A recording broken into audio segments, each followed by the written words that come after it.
Hello everyone, I am Catherine D. Bayos from 3D Expert together with Success Baby!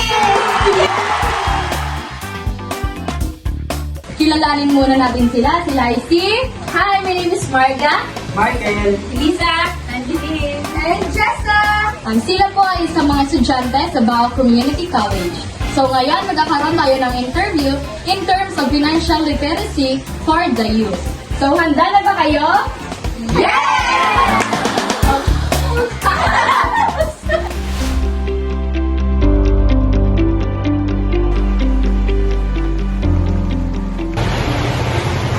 Hello po, Mother.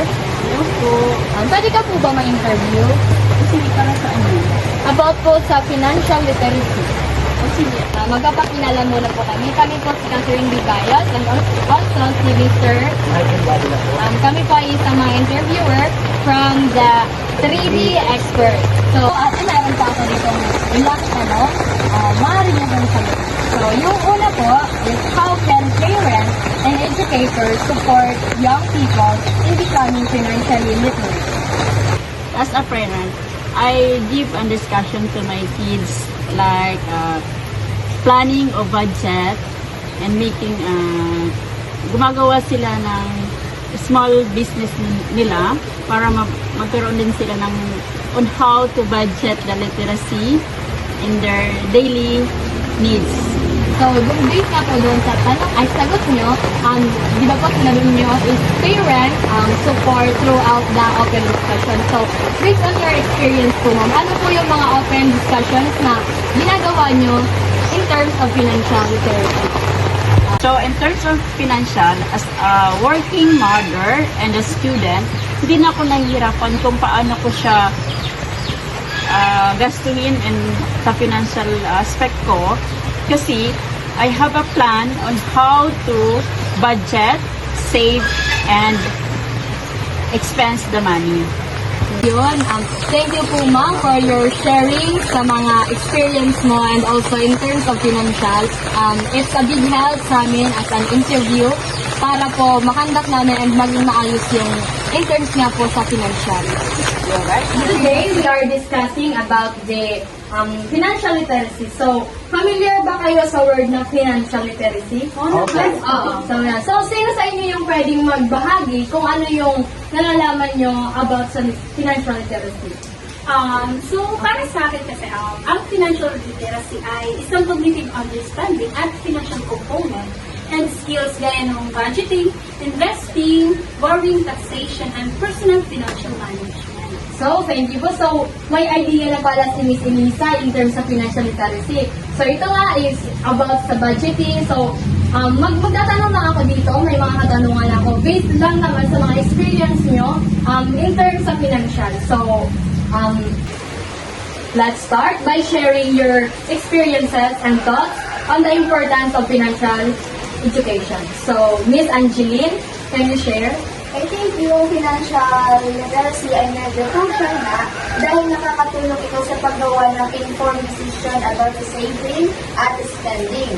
So, thank you. Yun ang ako, based doon sa sagot niya is about the saving and spending. So, based on your experience, kailan mo nararanasan yung pag-save and also yung pag-spend ng money? Ngayon, na pag-aaral ko, dahil nga, for example nga, ako ang nagbabudget sa akin na kahit tulad na ako nagbabayad ng kuryente, tubig, at higit sa lahat, ako rin yung nagbabayad ng pangangailangan namin sa pang-araw. Yan. Maraming salamat, Angeline, sa pagbahagi mo ng iyong mga nararanasan in terms of pagbabudget ng pera. So, sino ba ang gusto magbahagi? Marga? So, yes, agree ako sa sinabi ni Angeline. It's also important for understanding investment and planning for the future. So, sa akin naman is, parang yung ginagawa ko, di ba lahat naman tayo, student pa lang, and then, may kanya-kanya tayong allowance. Tapos, hindi ko naman siya nauubos yung allowance ko, and then, yung natitirang money is, iniipon ko siya, tapos, parang, kapag naipon ko siya, madami na, so, magkakaroon ako na, mag-i-invest ako ng mga damit na bibilin ko at ipagbebenta ko ito para madoble yung kita ko. Para pag dumami na, so iipunin ko yon para sa aking future. Yun, ang galing ng sinabi ni Miss Marga kasi parang ginawa niya yung financial, in terms of financial literacy, yung money is ginagawa niyang round. Yung money is yan, pinagpapaikot para maglago. So, isa na yung ginawa niya, which is yung nagbenta ng mga damit at pinabili, it double the money. So, isa yun sa pinakamaganda, and also Miss Angeline for your experience in terms of financial literacy. So, next question is about how do you think financial education can be improved in school and community? So, Mr. Babila? So bilang estudyante, minsan ang ginagawa ko para makatipid sa papuntang paralan, minsan kapag may kalabitan lang is nilalakad ko na lang para makatipid sa pamasahe. And then kapag sa pagkain naman, kapag may kamahalan yung mga ibinibenta, yung ulam sa mga paaralan, is ang ginagawa ko is para makatipid, nagbabaon na lang ako para yung ibang bili ko ng pagkain is may dagdag ko na lang para sa aking pag-uwi galing para uwing bahay.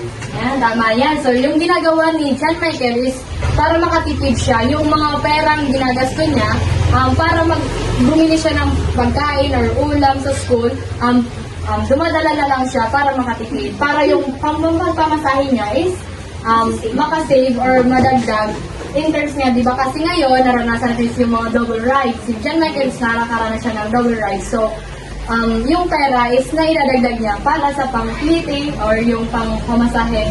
So, yan. So, next is about naman tayo sa community. Kasi nasabi na yung about the school. So, sa community naman, yan, si Ma'am Jessa is mag-share din po siya. So, For me, financial workshops or seminar could also be beneficial. So, yan yung sinabi niya nung nagkakaroon ng mga workshop in terms of financial. So, sa lugar nyo, ano yung mga nararanasan nyo or nagpapakandak ba ng mga seminars or workshop yung inyong barangay? Yes. Sa barangay po namin, yung SK officials po namin ay nagkandak ng seminar for literacy, ang financial literacy. And sabi po nila doon na dapat mauna muna yung savings before spending.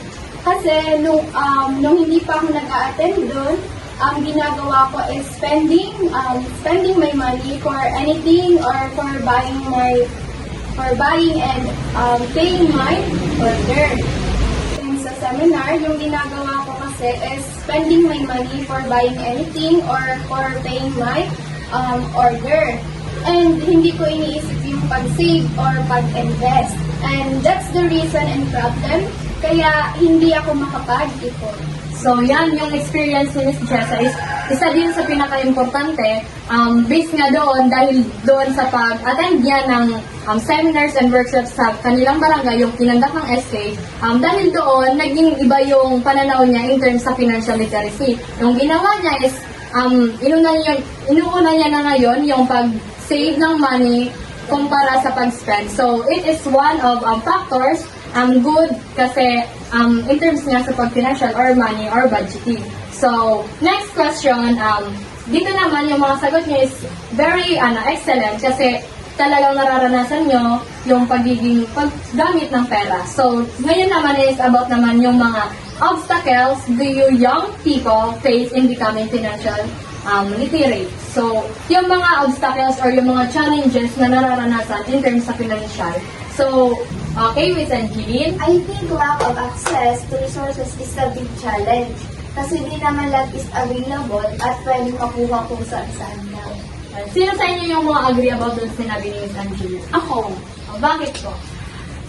ako agree ako kasi in terms of healthcare na lang, hindi naman lahat pwedeng salaga ng dakot at ilot na lang, no? Sa panahon ngayon, we need medicines na or antibiotics na hindi prescription. Yan, tama yun. Ako din bilang isang interviewer, naranasan ko din yan na naging isa na nga dito is yung sa lack access of resources. Kasi based man doon sa experience ko, yung kuya ko, yun yung sinabi ni Miss Elisa na hindi yung tamang hilot lang, yung kung saan-saan ang kumukuha.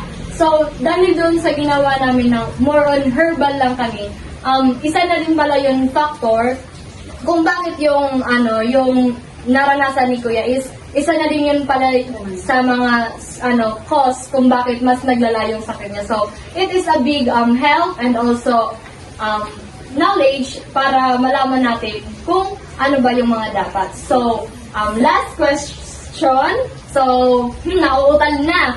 So, last is about what advice will you give to young people who are just starting to learn about financial management? So, Miss Jessa. For me, the money is we need to save and do not spend if hindi naman kailangan at do not spend if hindi naman importante. Gaya nga nung sinabi mo, ma'am, na paano kung may emergency nangyari sa family mo o sa'yo. Tapos, wala kang pera at di mo alam kung saan ka kukuha ng pera. Mangungutang ka, di problema mo na naman yun kung paano mo yun babayaran. Oh, so, para sa inyo, ano yung mga advice nyo? Sa mga scouting word lang. So, Miss Marga? Think before you spend more money. Earn more money and save. Yan, save money. For the plan your spendings. Yan, dapat nagpa-plan muna tayo. So, next. Unahin ang pangangailangan bago ang gusto mo. Oh, yan, tama. Yan, unahin mo yung mga kailangan mo or yung mga needs before your wants. So, last. And save the money for your future. Yan, tama. Yan, save money for the future. So, that's all. I just want to thank you all, Sockside Babies, for your participation of my interview. So, again, thank you and God bless.